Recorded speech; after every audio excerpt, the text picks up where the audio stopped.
How you doing?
Don't rock the boat, okay?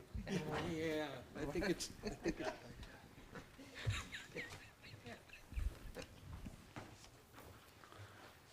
Heavenly Father, we thank you for this beautiful day of life you've given us today, for the blessings you continue to give us uh, the individually, as faculty, staff, board members, administration, and this institution, SWGJC. But most of all, we thank you for that unconditional love you have for us. We ask you to be with us tonight, to guide us in our decision making so that we can make decisions that will be beneficial to our students, our staff, faculty, and our taxpayers. We ask these things in Jesus Christ's name. Amen. Amy. Call the meeting to order. Did you read the minutes from last month's meeting? Let me see. Do you have the official? Yes, sir.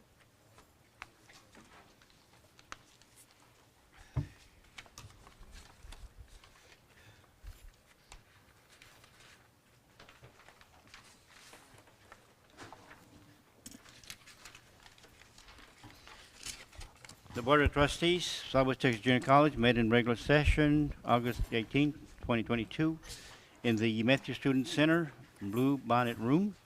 Board President Dr. Harry O. Watkins called the meeting to order at 7 p.m. Board members present were Dr. Harry O. Watkins, President, Dr. Antonio H. Rivera, Vice President, Tony T. Moreno, Secretary, Maria Elena Lara, Victor Lopez, Anita Shackelford, and Rogelio Munoz. Also present was Dr. Victor Gonzalez, President of the college. The minutes of the June 30th, 2022 regular board meeting and budget workshop were read and approved as presented by Tony T. Moreno.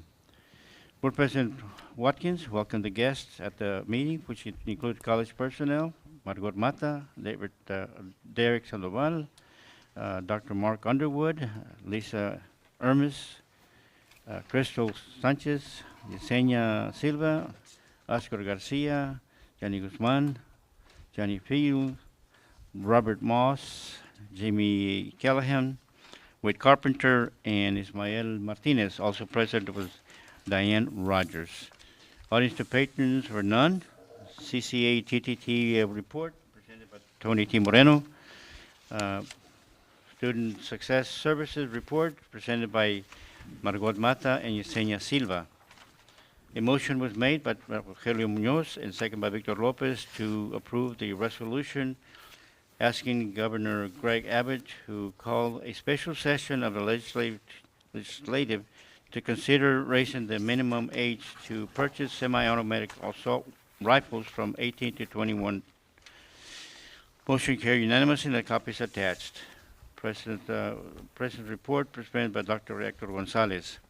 Motion was made by Victor Lopez and second by Dr. Tony Rivera to approve the July 31st, 2022 financial statement as presented by Lisa Erms.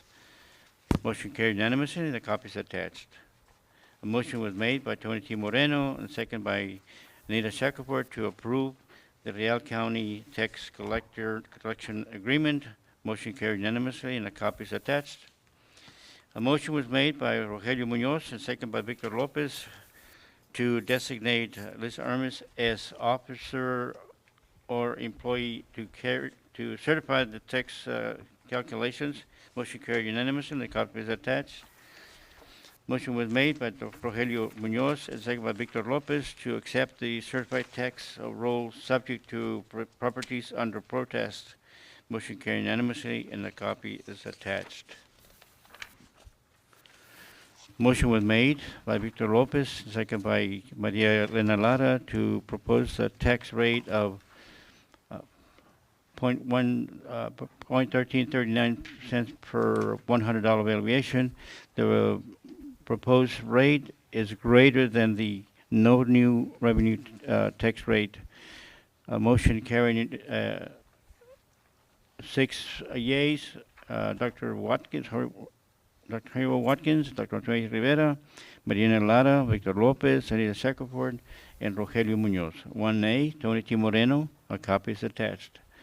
Motion was made by Rogelio Munoz and second by Maria Elena Lara to schedule a public hearing on the proposed tax rate for September 8, 2022 at noon. Motion carried unanimously.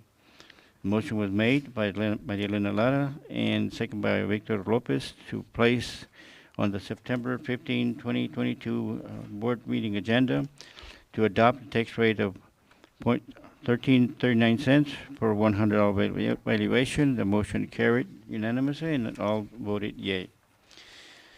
Motion was made by Tony T. Moreno and second by Dr. Reyes Rivera to approve the Armed Security Service RFP is recommended by the administration. Motion carried unanimously, and a copy is attached. A motion was made by Rogelio Munoz and second by Victor Lopez to authorize the president to purchase Edwards water rights to sufficient to address the water needs for the college. Motion carried unanimously, and the copy is attached. Motion was made by Victor Lopez, second by Tony T. Moreno, to authorize the president to secure an insurance carrier that is the best value for the college. Motion carried unanimously. A motion was made by Rogelio Munoz, second by Maria Elena Lara, to revise the campus police salary schedule. Motion carried unanimously, and copies attached. Motion was made by Victor Lopez and second by Anita Shackelford to approve the tuition rates for professional truck drivers, driving and power line type programs. Motion carried unanimously, and the copies attached. The motion was made by Anita Shackelford and second by Mariana Lara to approve the 2022-2023 faculty handbook. Motion passed unanimously, and the copies attached. The item on the Uvalde County Presidential District Board nominations was tabled for the September Board Trustees meeting. Board President Watkins called the board into executive session at 8:44 p.m. to consider A, employees terminated, resigned, retired, new hires, and transfers under the Texas Government Code 551.074. B, discussing the purchase of real property under the Texas Government Code of 551.072. At 9:31 p.m., the swtjc board reconvened in regular session with no further business or items to discuss. Rogelio Munoz made the motion to adjourn. I need a second for second the motion, and the motion carried at 9:32 p.m. Do I have any corrections or additions to the board meeting, to the minutes? If so, they will be accepted as read. Do we have a reading of the official meeting? Tony, would you like to read the minutes for the September 8th meeting? Sure. The Board of Trustees of Southwest Texas Junior College met in a called special session September the 8th of 2022 in the Bluebonnet Room of the Matthews Student Center for a public hearing on the proposed tax rate. The Board President, Dr. Harry O. Watkins, called the meeting to order at 12 p.m. Board members present were Dr. Harry O. Watkins, President, Dr. Antonio Rivera, Vice President, Tony T. Moreno, Secretary, Maria Elena Lara, and Victor Lopez. Board members absent were Ms. Anita Shackelford and Mr. Rogelio Munoz. Also present was Dr. Hector Gonzalez, President of the college. Board President Dr. Watkins welcomed guests at the meeting, which included college personnel, Ms. Lisa Ermes, Mr. Ismael Martinez, and Mr. Wade Carpenter. A public hearing on the proposed tax rate of .11339 per $100 valuation was heard. There were no public comments for or against the proposed tax rate. With no other comments, President of the Board, Dr. Harry O. Watkins, declared the public meeting at an end. With no further business, Maria Elena Lara made a motion to adjourn. Victor Lopez seconded the motion. The motion carried at 12:05 p.m. Are there any additions or corrections to the minutes? If not, they'll stand approved as read. We'd like to recognize our guests at the meeting tonight. Ismael Martinez, Jamie Callahan, Derek Sandoval, Luis Fernandez, Wade Carpenter, Lisa Ermes, Randa Shell, Margot Mata, Mark Underwood, and two young men who didn't sign in. Welcome. You can introduce yourself later. Thank you. Reports, we have the quarterly investment report. Yes, sir. Number 5, Report A of your packet, the investment report for the quarter ending August the 31st, 2022. Total investments were $22,305,510, and this is for your information only. No action is required on this one. Thank you. We'd like to have a report now from the wildlife management team. Thank you, Dr. Watkins. It's an honor to be here tonight and talk to you a little bit about our program. Daniel and I have both been blessed to start here. We started at the same time in 2018, and it's been really an honor and a privilege to work with Bob.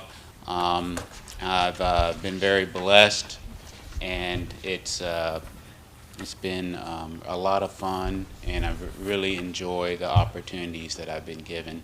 And so what Daniel and I are going to tag team. I'm going to initially go through some of the presentation, and Daniel's going to go ahead and take over and talk some more about our activities.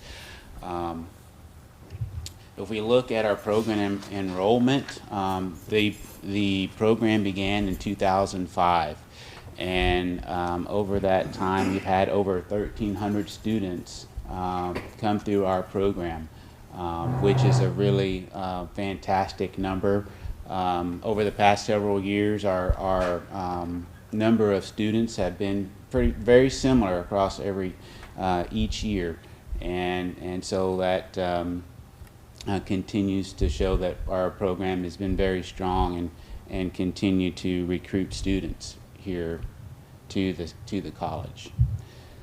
When you look at our demographics, the number of males and females in the wildlife program, generally we have more males, but over time, slowly, we're starting to see some more female participation in students in our program. And you will see here in a few minutes some of our pictures. Some of our gals, our ladies this year are doing awesome. They are outperforming some of our young men that we had, and we're really excited to have those young ladies here. When you look at the students that we have in our program, where are they from? Well, a lot of them are from the Uvalde area, but we have students that come from all over Texas and other parts of the United States. We have a student that was in a university in South Carolina, and now this year they're enrolled in our program. And so in the past we've had students from Africa. And so it just shows the clout of our program, where we are able to have students from all parts of the United States and other countries. Mexico is also another. We've continued to have students from Mexico as well involved in our program.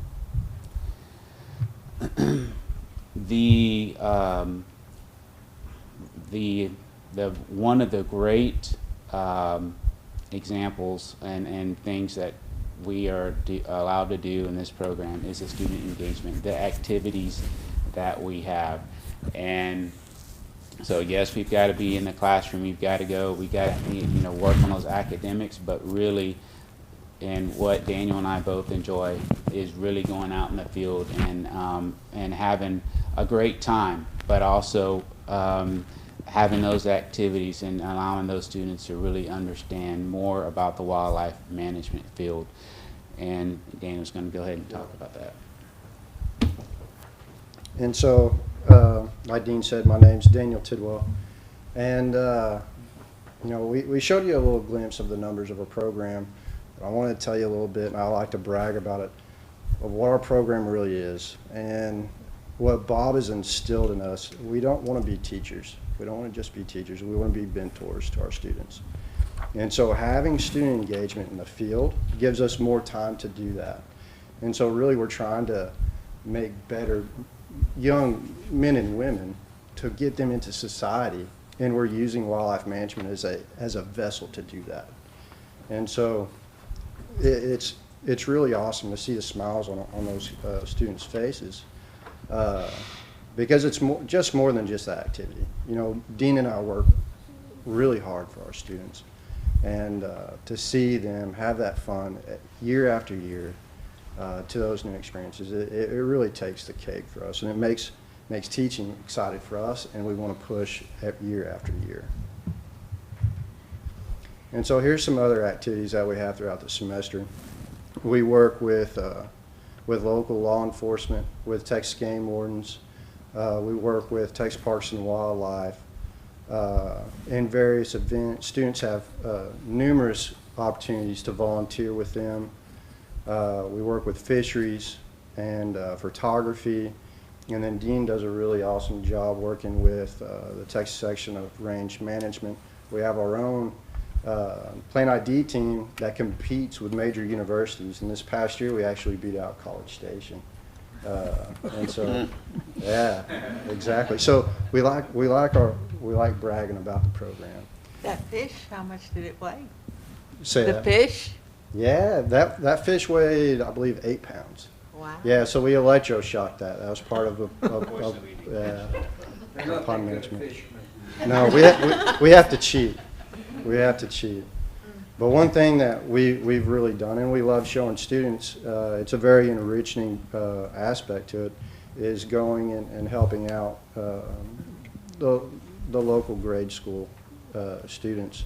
We've gone to Sacred Heart in past years and done programs where we bring live animals, live quail, hides and skulls, and allow them to touch them and learn. And, you know, that's another step in that mentor process for our students because they're learning how to give back to the community. And so that's a really cool thing there. And so here's some other opportunities we were able to take first in the barbecue cook-off this past year. And then Bob is fortunate enough to have a outstanding consulting business, and he's able to get a lot of our students in a helicopter and real world application. And then even you see Luis coming out and helping out Luis with is it. not working here. He's a photo op. Yeah, he is. He is. But it was really fun to have Luis out, and look forward to having Gizmo out with us a little bit more too.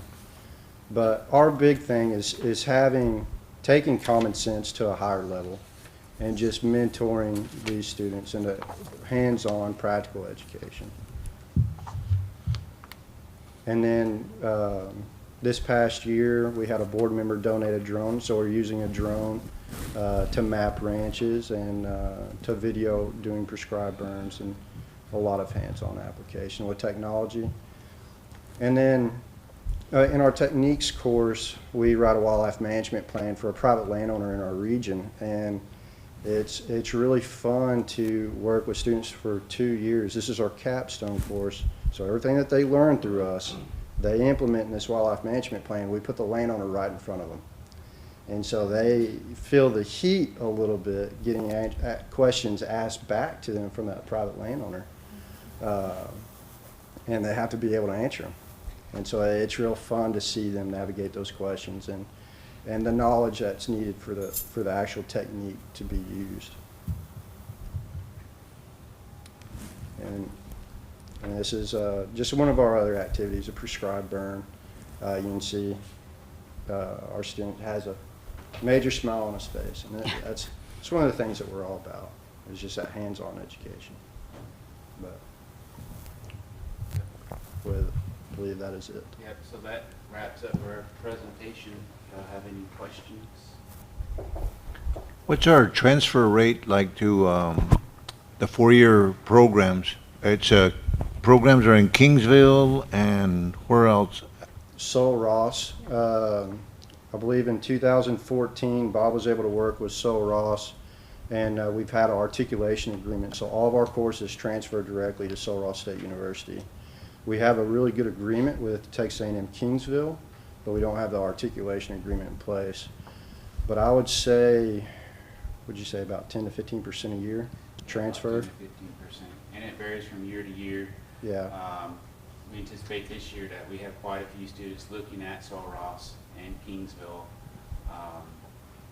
And so last year we had a student go to College Station as well. And so San Angelo, Texas Tech. Yes.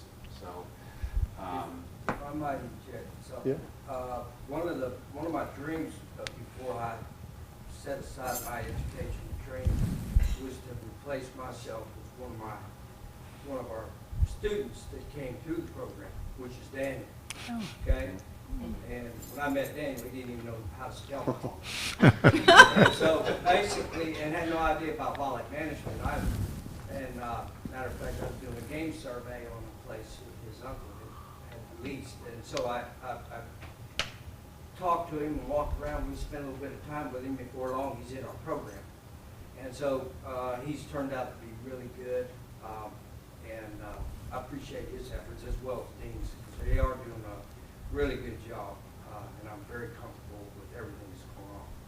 And it is amazing how one conversation can change the trajectory of your life. And that's one thing that I'm able to remind myself on is Bob's story with me. Because he plucked me off of a ranch in Rock Springs. Like, there's no doubt about it. He plucked me off. I had no desire to go to college. And so it's pretty amazing how if you have somebody step in as a mentor, what it can do for your life. And that's one of the things that fills us in moving forward in this program.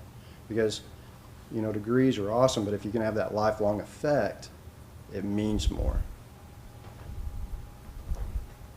What is the advantage of these kids going to a four-year university and getting a four-year degree, a bachelor's or whatever?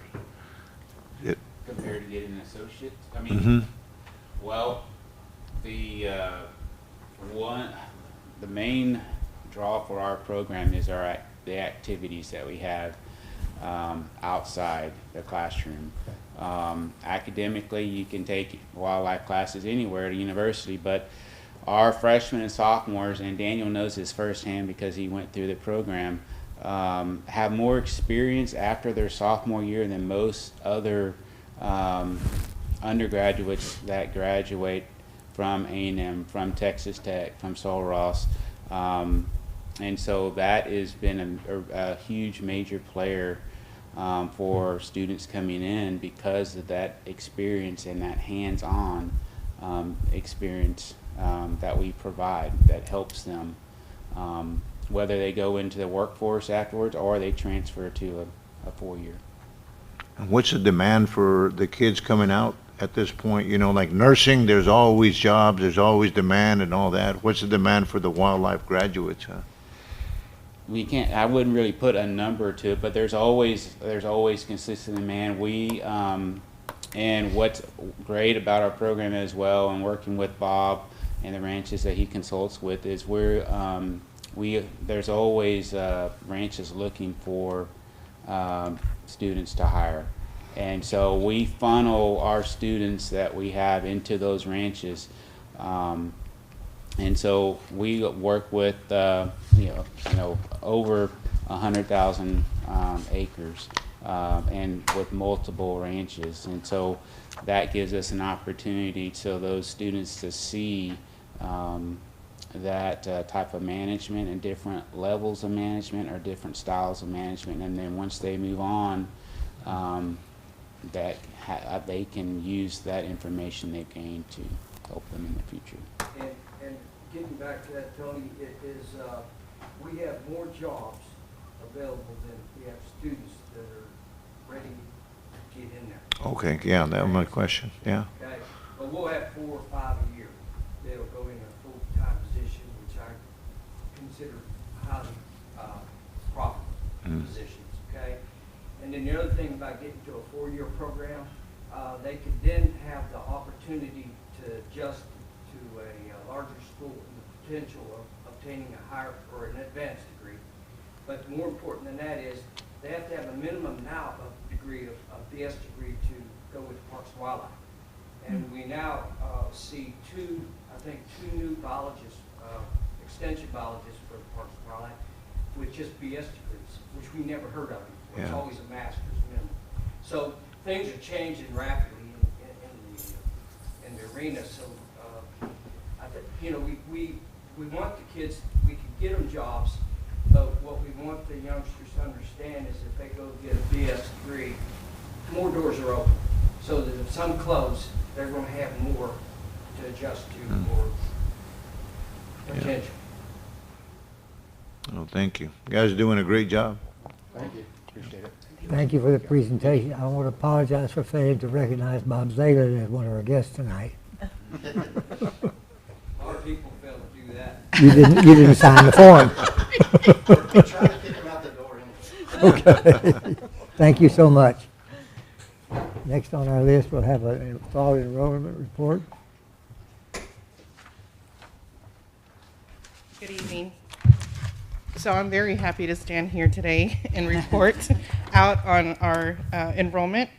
After a couple of years of challenged with enrollment declines and downward trend, we're finally seeing that shift to reflect an upward trend. I provided just a brief overview of where we are with our head count. Our enrollment numbers show our contact hours increased by 5.6% and credit hours increased by 4.7%. So, and that's certainly been an institution-wide effort, collaboratively through multiple enrollment campaigns and, faculty, recruitment as these gentlemen just mentioned, being out there and recruiting for their programs. So it certainly resulted in what we're seeing today. We have a further breakdown on the bottom of the page just to give you, a make of what the enrollment numbers are. As you can see, the growth continues to be greater and continues to increase on our dual credit population. And so compared to last fall, we were at pretty much 50%. Now, you see the breakdown, 48.5 and a 51.5% in comparison with dual versus non-dual. So that helps us in regards to focusing on certain populations and then looking at how we can, target those populations and get them to come in and get them enrolled at SWTJC. So we're currently registering for our second 8-week term, which begins on October 17th. Shortly after that, in October, we begin registering for the spring semester. So as that semester rolls out, we're just preparing and continuing on with getting students registered. So that's where we are for our enrollment numbers for the fall term. Any questions? Sounds like a positive report. Thank you. Thank you. Just a Yes, sir. comment. It seems like the dual credit is becoming a big thing Yes, absolutely. compared to when I got first elected in 2006. In 2006, I believe we were working with maybe 800 students at that time because I was working in outreach and, working with those schedules. So it has grown tremendously and it continues to grow. And so that's why it's important for us to continue those partnerships, maintaining those partnerships and keeping those strong with our high schools because, the schools continue to filter, these students through SWTJC, and we want them to finish out with us before transferring out. So, a lot of growth in that area. Thank you. Thank you. Appreciate it very much. Next on our list, we have a student trustee policy report.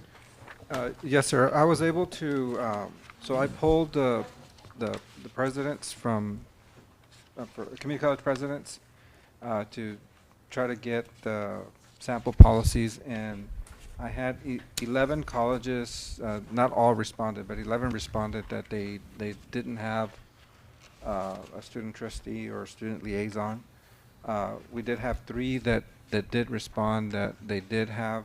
Of course, the one in your packet is Alamo, and they have a student trustee position. And then at your desk, there was one from Grayson. They don't call them a trustee, they call them a student liaison. And then Austin was the third one that has a similar program. They haven't sent me their policies yet. So just to kind of provide you some of the sample information that the sample policies that they use to administer, and I wanted to give you a copy of what that looks like and give you a chance to look at it and see how we move forward, if we want to move forward. And some of the presidents offered some comments, and they said that they looked at this, but they determined that it would that they had too much turnover. Since the students are here for 2 years, you give them an opportunity to be interested in it. They get selected or recommended by the students, and then the board reviews it, and then it's halfway through their freshman year, and they serve a year and a half, and then you're doing it again. And so they opted to do more of a kind of what I do is the chat with the presidents and bring that information in. So there's various responses of how they're getting that student perspective in. Grayson, their trustees had a problem calling them trustees, so they call them a student liaison, just because the trustees are voted on by the district. So there's different nuances with the policies, but I wanted to put them before you so you can take a look at some of the variability within them. There's still some thinking whether we really want to do this or whether we don't want to do it. We're still kind of trying to research the program and see if there's a lot of interest in it or whether it's something that we we noticed out of 11 responders, only 3 have a student liaison. So is it something we want to pursue or something we don't want to pursue? We just need to do a little more research on the program, or the idea. I think that we really need to study it Yes, before we make a decision. thoroughly agree. And we do have a student government organization, correct? We No. don't, and we haven't had a student government. You know, I started with the college in '99, and we haven't had one since I've been here. You know, as far as active clubs right now, you know, of course we have Phi Theta Kappa. I think STEM Club is pretty active, maybe Catholic Club a little bit. Cosmetology. Is there any other? The Wildlife Club? Yeah. We're working on building on the. Yeah. I mean, coming off of the COVID years, it's, you know, the that's clubs. true, too. Yeah. So. What would be the benefit? Because, I mean, if you have students that are active and want to have input in sort of the governance of the school, they have this forum here. They do. You know, it'd be unfiltered access, and that's, so I go out every semester, you know, to every campus, and I have a conversation with the students. Like they call it conversation with the president. But I walk in and I tell them, okay, this is your time.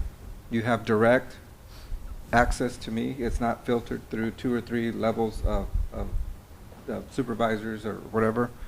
I said, you have direct access. You know, I'm here to hear any concerns you have, any issues, and it, you know, I give them an hour and a half, and generally, I can tell you on this campus, it's the washing machines at the dorms, the games at the lounge, the hours at the gym.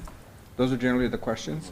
When I go to Eagle Pass, it's generally about parking, or it used to be parking. You know, we've expanded it, and maybe back then we were doing a lot of distance learning. They wanted more face-to-face faculty. Del Rio, out-of-district fees, why we charge out-of-district fees, and those are generally the questions that I get. And then the other 45 minutes, they want to talk about sports. They want to talk about, you know, the last night's game, or, you know, whatever it may be. And I tell them, I said, this is your time. I'm here, you know, whatever you want to talk about, there's, nothing's off the table. You know, whatever you want to tell me, I'll sit here, hear it. If I can answer it, I'll answer it. And so that gives them the response. But, I mean, we don't have what I would call, you know, like a huge audience. You know, usually when I'm at the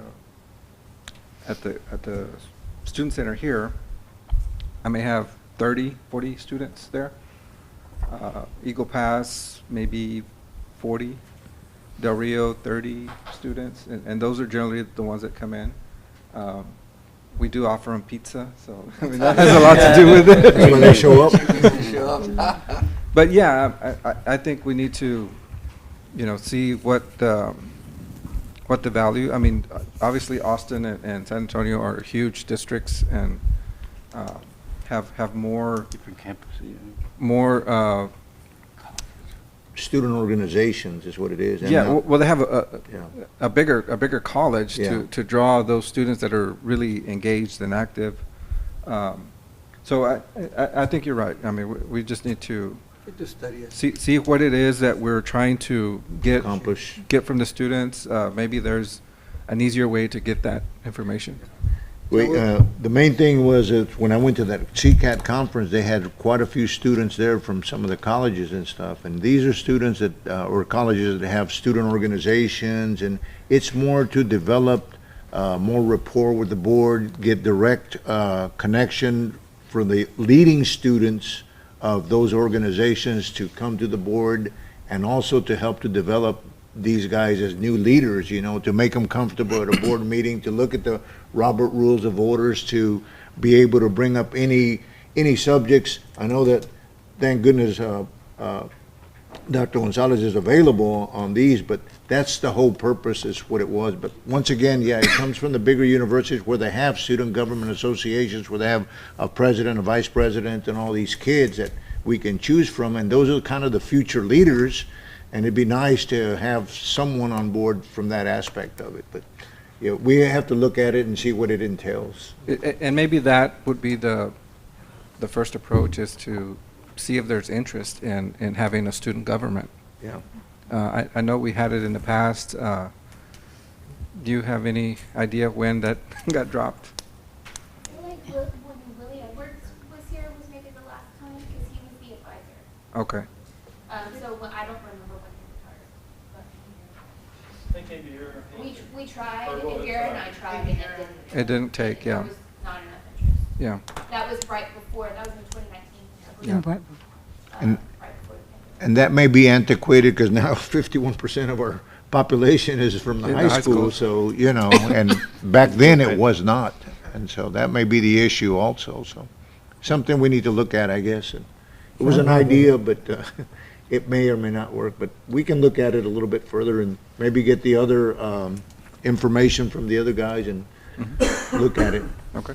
I would like to see maybe a president from each club and also a president from each program, and have them come together and speak to our programs and see how the programs are running, like as far as the nursing, the police academy, the wildlife programs, all those different kind of programs. And as a student, I would have loved to have that voice. So what we can do is, Johnny has a schedule for all of our tech programs that they're going to come, and we'll ask them to bring a student with them to give a student perspective.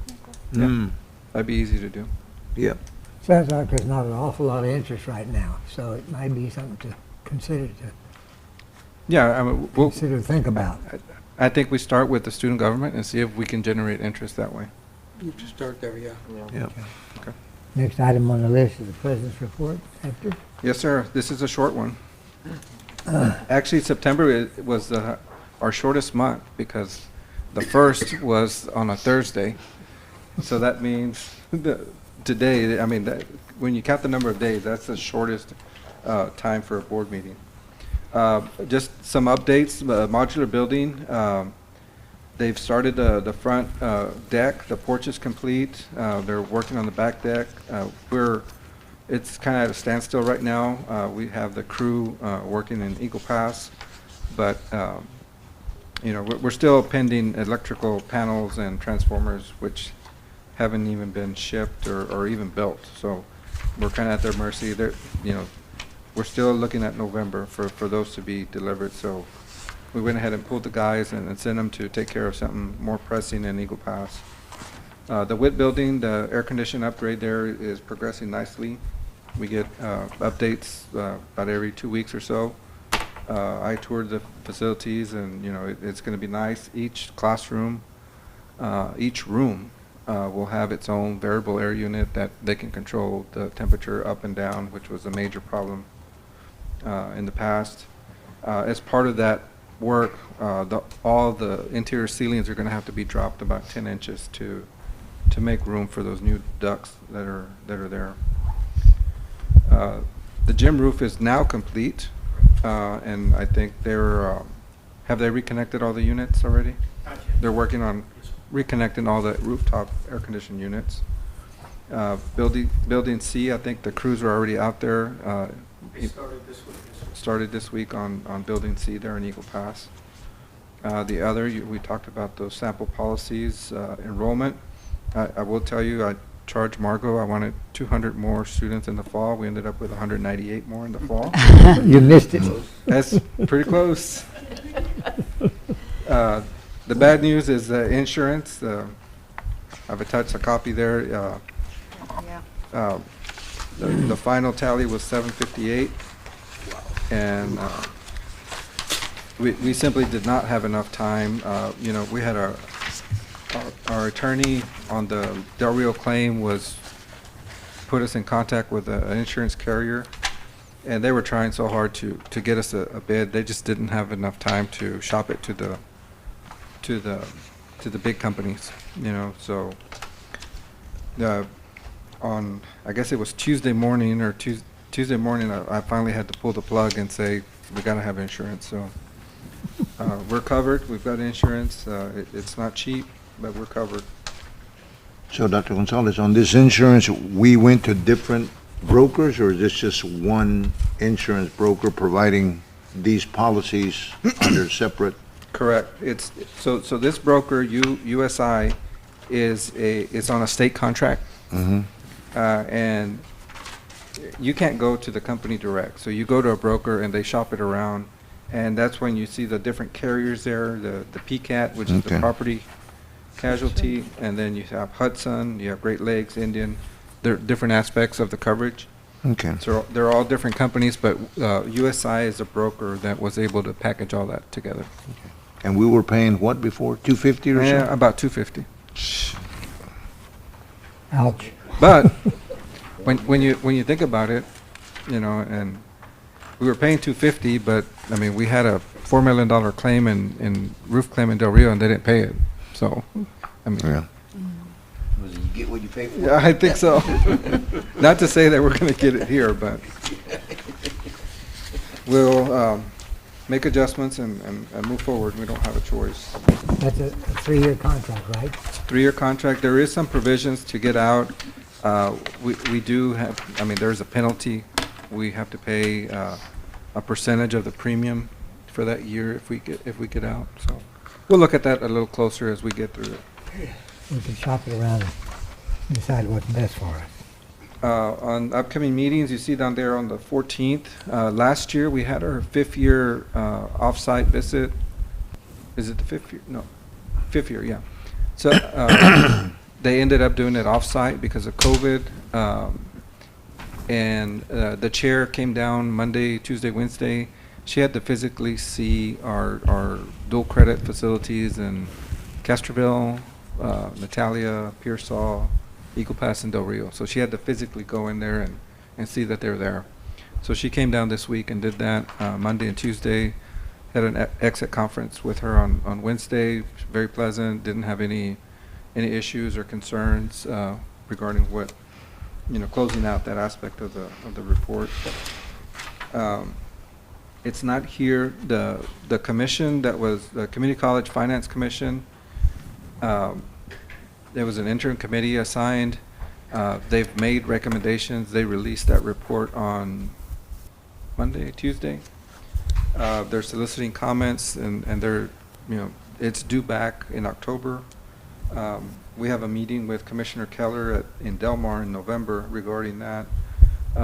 There's, you know, a lot of, if 90% of the changes that they recommend go through, it's going to be really nice for us, you know, because it's going away from a disbursement model to more of a performance. You know, you have so many graduates, you get so many dollars. You have so many students complete 15 credits, you get so many dollars.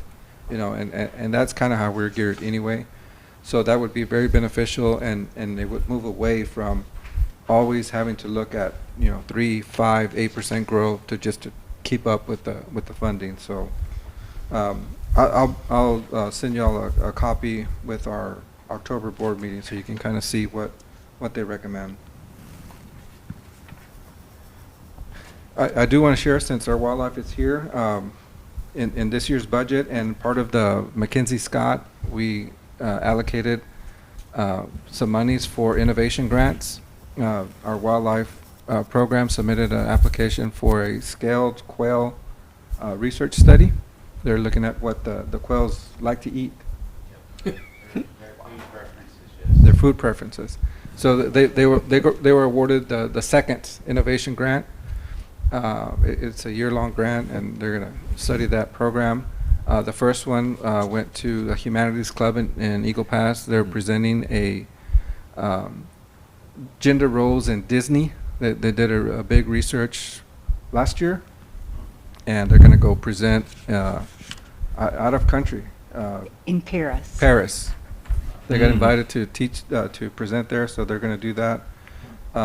They had some ticket money left over from a trip that got canceled because of COVID, so they're utilizing that, and then the small innovation grant to take some students. And then we have a third in the works already that deals with mental health. Mental health, yeah.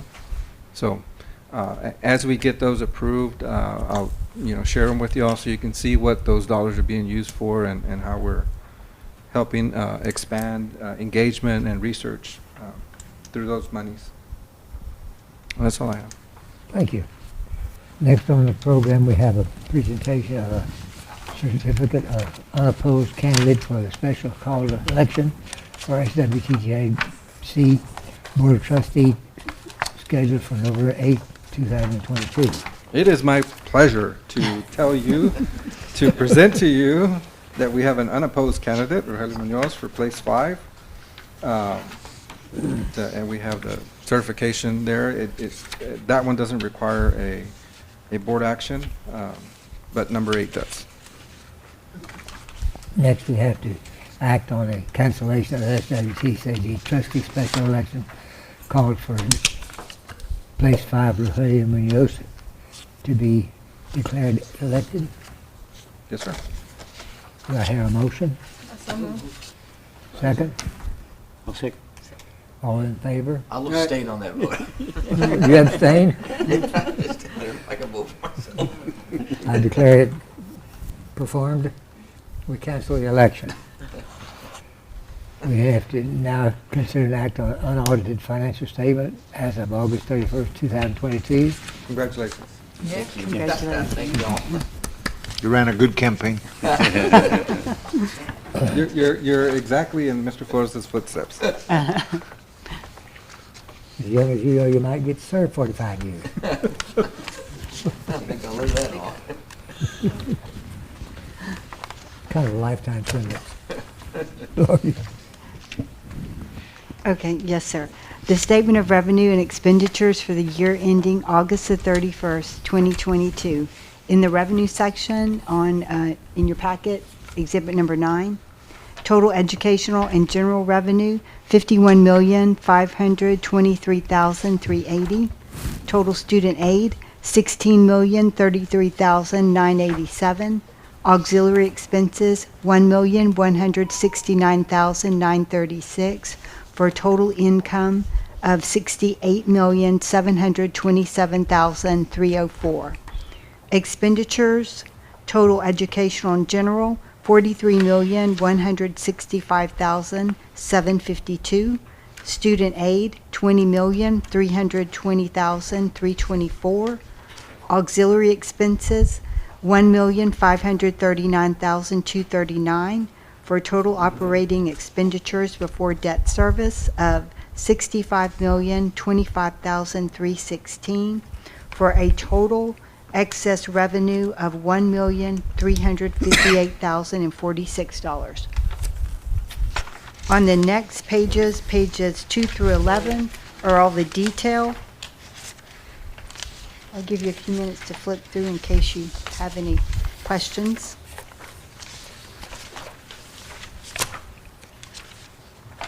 On page 12, the statement of net assets without GASB adjustments. Assets, total current assets, $21,837,686. Total non-current assets, $46,839,366. For total assets of $68,677,052.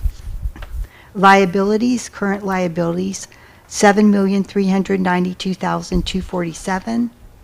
Non-current liabilities, $19,316,764, for total liabilities of $26,709,011, for a net increase in net assets of $1,358,046. On pages 13 through 15 are the summary of the account balances for both cash and CDs. And on page 15, the totals. Cash in bank, $7,472,637. Certificates of deposits, $14,350,000, for a total account balance of $21,887,000. $822,637. And pages 16 through 18 show all the detail of the CD investments.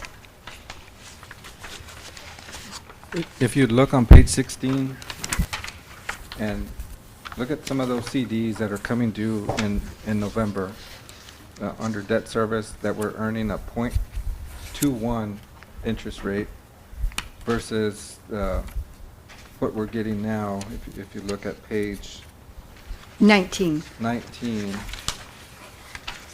of 180-day CD, that's not even a year CD at 304.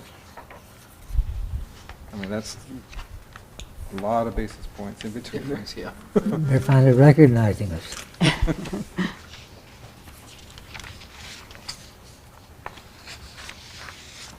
Page 20, scholarships, total scholarships are $987,488.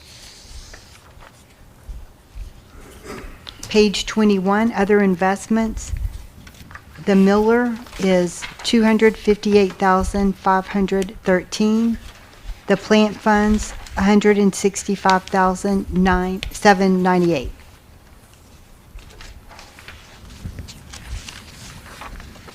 And page 22 is the investment compliance report indicating that all investments are in compliance. If you look at the first page, the cover page there, I just want to point out something because I know we have some new members, but I remember Mr. Flores telling me, if you can keep our loss under 400,000, it's a good year. and we didn't even have debt service. So if you look at that third line from the bottom, that's $3.7 million a year that we're in the black, and then we of course have our bonds that we're paying for. But back then, we didn't even have the bonds, and we were struggling to get it into black. I mean, he was okay with pink.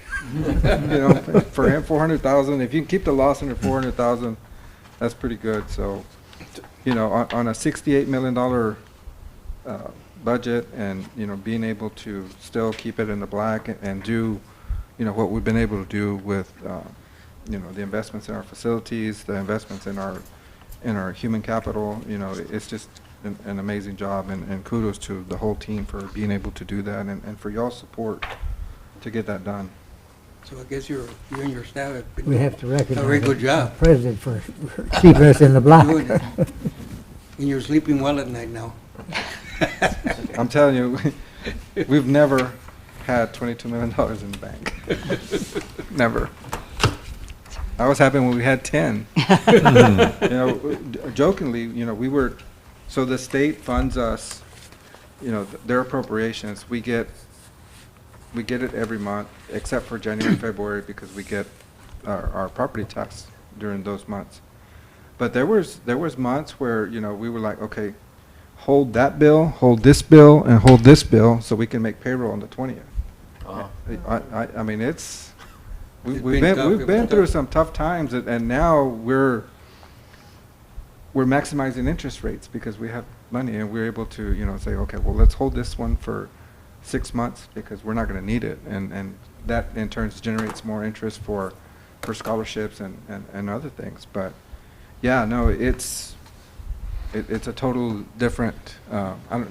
Did you have any red years when you started? I know when I was here with Kramer, we had a lot of red years. It was close. It was close. So. Need a motion to accept the report? So move. Second. Second. All in favor? All right. All against? Motion accepted. Next, we have to consider an act on adopting the tax rate. We haven't of- voted, right? Did we vote already? I just said he made a motion. Okay, I'm sorry. I thought we did. Okay, I'm I'm sorry. sorry. Next, we have to consider an act on adopting a tax rate of 0.1339 per $100 property Did you evaluation. vote yes? We need a motion to accept that.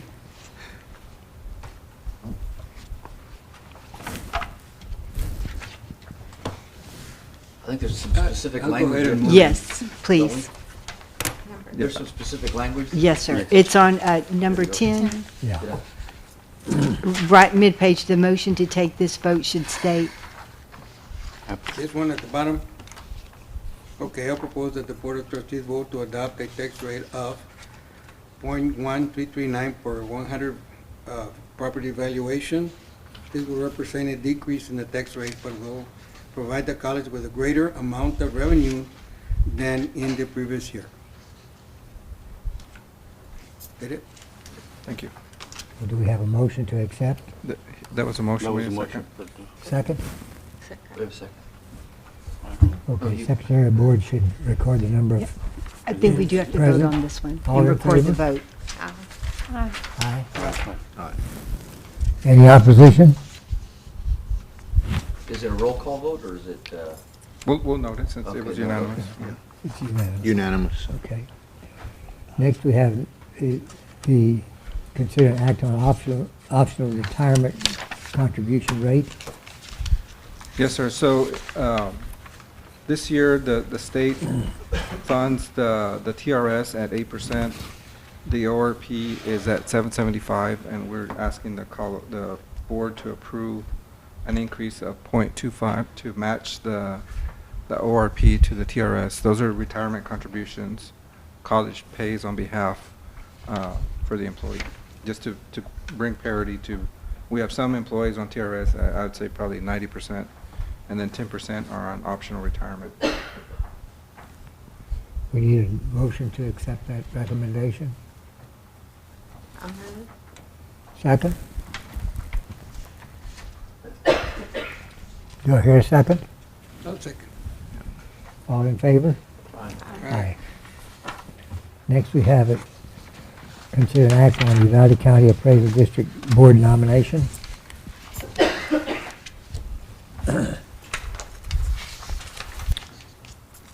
So I would like to nominate someone for this position.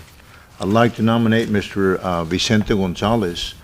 There's two positions available, two positions up, but John Buchanan's not going to continue. He resigned. And the other one, Mr. Javier Flores, he intends on staying, so there's actually one open position at this point. But I'd like to nominate Mr. Vicente Gonzalez. He's a local businessman, been here for a long time, self-made man, and he's shown an interest. He has served on that board in the past. I think he served for about 15 years, a few years back, so he's got some experience, and he's very concerned about, the valuations in the communities and those kind of things. So I think he's a good candidate, and he's just semi-retired, I guess. As semi-retired as you can get, but he's still pretty active. But I'd like to nominate Mr. Gonzalez for that position. I also have a nominee. It's Mr. Frank Guerra. He's very interested in this position also. He's a local guy, but he's a good guy. He worked for Continental. He's has a BA for his degree. He showed are we interest. voting just to nominate people? We're not apportioning the votes today. No, that would be No. in October. And then we'll get a list back with all the other entities, who they nominate, and then how we allocate. Distribute the votes. Any other nominees? Any other suggestions? Then we'll move on and act on the Do we policy need to take change. action on those nominations? Yeah, or- we'll need a motion on that. Accept the nominees. So we have to have a motion to accept the two nominees, Vicente Gonzalez and Frank Guerrero. Do we need a motion in a second, or can we vote on as? However you want, you can do them together or individually, or? I'll make a motion that we approve the nominees that have been designated. I'll second. All in favor? Aye. Any opposition? Nope. Those are the two names we'll suggest. Okay. Next, we have to consider an act on a proposal for some policy changes. Yes, sir. Item number 13, this was a late addition. And we had a public information request, and we had the wrong information on our policy. It's listed on item number 2 there, listed Antarski, and we're changing it to just say Vice President of Finance. That way it can be corrected. And we also set up a specific email account just for public information requests, and that's at pia@swtjc.edu. Any email request going to that, it's routed to Lisa Ermis. So that's just a technical correction. Nothing major, just. I'll make a motion to make that change. Second. All in favor? Aye. Any opposition? It's accepted. Next, we have a consider personnel matters. We'll reconvene in closed session according to Texas Government Codes 551.074 and 551.076 to consider employees terminated, resigned, retired, security assessment report.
If you talk in the. Right.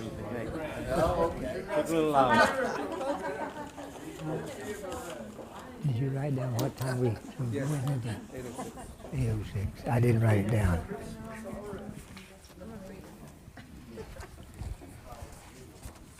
We'll reconvene in open session to consider other matters. Anything else to come before the board? No, sir, that's it. Did we have a motion to resign? Need to make the. I move we adjourn. Did anybody second it? Uh, Second. Second. All in favor? Can leave. Thank you all for coming. Probably have